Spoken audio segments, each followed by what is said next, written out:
നാട്ടിൽ പോയ അതിഥി തൊഴിലാളികളിൽ പലരും മടങ്ങിയെത്തിയിട്ടില്ല. വിമാന ടിക്കറ്റ് ഉൾപ്പെടെയാണ് തൊഴിലുടമകൾ വാഗ്ദാനം ചെയ്യുന്നത്.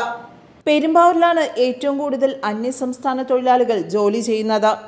വോട്ട് ചെയ്യുവാനായി നാട്ടിലേക്ക് അവധിക്ക് പോയ അതിഥി തൊഴിലാളികളിൽ പലരും ഇതുവരെ തിരിച്ചെത്താത്തത് വിവിധ തൊഴിൽ മേഖലകളിൽ തൊഴിലാളി ക്ഷാമത്തിന് കാരണമായി.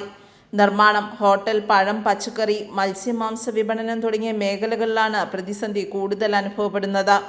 തൊഴിലാളികളെ തിരികെ എത്തിക്കുന്നതിനായി വിമാന ടിക്കറ്റ് ചെലവ് ഉൾപ്പെടെ വഹിക്കാമെന്ന ഉറപ്പും തൊഴിലുടമകൾ നൽകിയിട്ടുണ്ട്.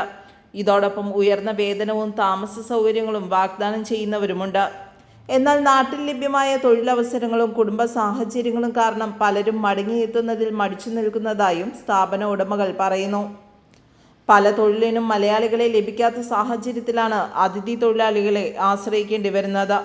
തൊഴിലാളി ക്ഷാമം തുടർന്നാൽ വിവിധ മേഖലകളിലെ പ്രവർത്തനങ്ങളെയും അത് ബാധിക്കാനിടയുണ്ടെന്ന് ആശങ്കയുയരുന്നു. News desk, Perumbavoor.